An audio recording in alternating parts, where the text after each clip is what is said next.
ये जो corona virus की वजह से हम लोग परेशान हैं, कई दिन हो गए, दिन रात मैसेज आ रहे हैं। अभी भी थोड़ी देर पहले एक मैसेज आया हुआ था कि जी मैं बड़ी परेशान हूँ, बताएं मैं क्या करूँ। जी मैं बड़ा परेशान हूँ, बताएं जी क्या करूँ। अरे खुदा के बंदे, जो अल्लाह ने लिखा है वो हो के रहना है। जो रात कब्र में लिखी है वो ज़मीन पे नहीं आनी। जो रात कब्र पे लिखी है ज़मीन पे नहीं आनी। इस्लाम की तालीमात मौजूद हैं। और एक बात और समझ लीजिए, मेडिकल साइंस ये बताती है इंसान जब नफ्सियाती तौर पर किसी चीज़ का असर कबूल कर लेता है तो फिर परेशानी में वो बीमारी नफ्सियाती तौर पर इसको आने के चांसेस बढ़ जाते हैं। हमारी बीमारियों का बहुत ज़्यादा ताल्लुक़ हमारी नफ्सियात के साथ है। मजबूत रहने की ज़रूरत है। कुछ भी नहीं होगा और कुछ होने वाली है तो हमारा अक़ीदा हो के रहेगी। इसका ये मतलब नहीं है कि एहतियाती तदाबीर इख्तियार ना की जाए, लेकिन परेशान होने की भी ज़रूरत नहीं है। हर बंदा परेशान। मैं परसों जंग जा रहा था तो मैंने रास्ते में एक साथी थे, उनसे पूछा कि भाई इतना मीडिया के ऊपर सुनने में आ रहा है कोरोना कोरोना कोरोना। उनका जी उनका तो फ़ायदा है कि जितना उसको उछालेंगे तो उसमें क्या होगा कि उनको ऐड इश्तिहारात ज़्यादा मिलेंगे और हर आदमी कहेगा कि जब कोरोना की ख़बर लगानी है ना तो उससे पहले इसके बाद मेरा इश्तिहार हो। तो इनको तो पैसे मिलते हैं और पता नहीं इस किस्म की काफ़ी बातें करने लगे।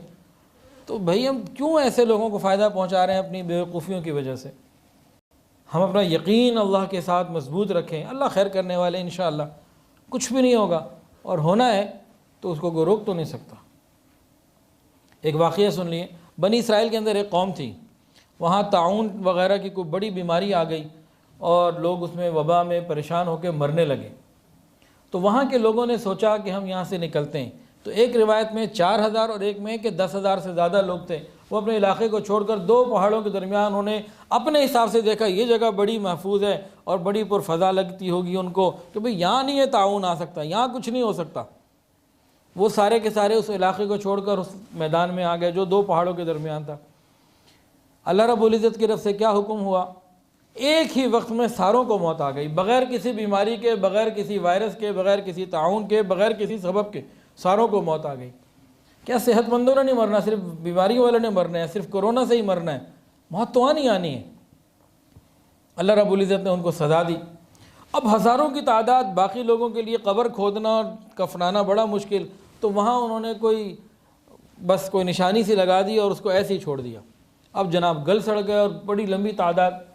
कुछ अरसे के बाद एक नबी थे हज़रत हिज़क़ील अलैहिस्सलाम, मारिफुल कुरान में भी और कई तफसीरों में ज़िक्र है इसका, तफसीर तिबरी में भी ज़िक्र है अरबी वाली में। तो हज़रत हिज़क़ील अलैहिस्सलाम या कोई एक नबी, हज़रत हिज़क़ील का नाम बाकायदा मारिफुल कुरान में लिखा हुआ है, जब गुज़रे इतना ही तादाद में उन्होंने जब सब कुछ देखा तो पूछा या अल्लाह ये क्या माजरा।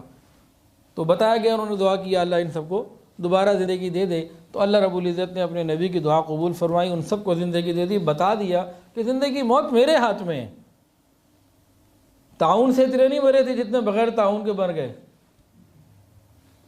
तो जो होना है वो तो हो के रहना होता है, परेशानी की क्या बात है। 5 वक्त बावुज़ू रहें, नमाज़ें पढ़ें बावुज़ू, उसके लिए हम करते रहेंगे। वुज़ू के अंदर और बरकतें देखें ज़रा, कितनी अजीब बरकतें। वुज़ू में इंसान क्या करता है, हाथ धोता है, पाँव धोता है, मुंह धोता है। ये चेहरे के और जिस्म के वो आज़ाद होते हैं जो आमतौर से खुले रहते हैं। अल्लाह ने उन्हीं को धोना फ़र्ज़ करार दिया। बाकी तो सारा जिस्म ढका हुआ है, जो ढका हुआ है वो निस्बतन महफूज। जो गैर महफूज है उसको अल्लाह ने किया क्या, दिन में 5 मरतबा नबी अलैहि सलाम ने फरमाया वुज़ू करो सुन्नत के मुताबिक। इसके कितने फ़ायदे मिल रहे हैं। फ़ज़ा में हर वक्त, कोरोना नहीं, हर वक्त कोई ना कोई बैक्टीरिया, कोई ना कोई चीज़ होती है जो नुकसानदेह होती है। मुताद्दी भी हो सकती है, इधर से उधर शिफ्ट होने वाली भी हो सकती है। आपको नाम आता हो या ना आता हो, सब रहता है, लेकिन वो होता है उससे साफ़ रहते हैं। फ़ज़ाई आलूदगी से इंसान महफूज रहता है। कितना बड़ा ये वुज़ू का फ़ायदा है जो ख़ुद ब खुद अता हो रहा है। फिर मेडिकल साइंस ने बताया कि इंसान की गर्दन के पीछे जो नर्व्स है ना, नर्व्स, वो पूरा बंडल की शक्ल में नीचे रीढ़ की हड्डी तक जाती हैं, इधर ऊपर दिमाग से आती हुई। साइंस ये कहती है कि इनको दिन में कई दफ़ा गीला कर लिया करो। अगर ये तवील अरसे तक खुश्क रहे तो इनके अंदर खिंचाव आ जाएगा, तनाव आ जाएगा, जो इंसान की सेहत के लिए नुकसानदेह। अब इंसान वुज़ू करता है तो ख़ुद ब खुद मज़ा करता है। फिर कान के पीछे मेडिकल साइंस ने ये बताया कि इंसान के जज्बात का ताल्लुक़ है। एक आदमी को गुस्सा ज़्यादा आ रहा है, शहवत उभर रही है, कोई जज्बा ज़्यादा है, कान के पीछे थोड़ा मसा कर ले, थोड़ा ठहराव सा आ जाएगा, तो वुज़ू में उसने कान के पीछे मसा करना ही करना है। और गौर कीजिए, वुज़ू में इंसान आधा 3 मरतबा धोता है। मेडिकल साइंस ये कहती है जब एक मरतबा ये आधा धुलते हैं ना, तो अंदर के जो हमारे ऑर्गन्स हैं, जो बड़े ऑर्गन हैं, और साथ ही टेम्परेचर है हमारा, वो नॉर्मल होता है। 2 दफ़ा, दूसरी दफ़ा जब धोते हैं तो मज़ीद हमारा जो टेम्परेचर है अंदर का वो कम होता है। तीसरी दफ़ा धोने के बाद और कम हो जाता है, और उसकी खूबसूरती और तबीयत के अंदर जो बशाशत आती है पूरा जिस्म महसूस करता है। और हम सब ये देखते हैं कि वुज़ू से पहले और वुज़ू के बाद की कैफियत हमारी चेंज होती है। तो हमारे और वुज़ू को नबी अलैहि सलाम ने क्या फरमाया, सलाहुल मुमिन, मोमिन का हथियार। ऐसा ही है ना जी मौलाना साहब, वुज़ू मोमिन का हथियार हदीस में है ना। तो देखें कैसा हथियार है, बावुज़ू रहें। वुज़ू को तो नमाज की शर्त बना दी, कहा जन्नत जाना है तो नमाज़ पढ़ो, नमाज़ पढ़नी है तो वुज़ू करो। जब वुज़ू करोगे तो बहुत सारी ऐसी चीज़ों से खुद ही बचते चले जाओगे। कितनी नेमतें अल्लाह ने दी हुई हैं। चंद दुआएं हैं, औज़ु बिकलिमातिल्लाहि ताम्माति मिन शर्रि मा खलक़, बिस्मिल्लाहिल्लज़ी ला यज़ुर्रु मअ इस्मिही शैउन फिल अर्ज़ि वला फिस समा व हुवस समीउल अलीम। इन दुआओं का एहतिमाम रखें और इत्मीनान रखें।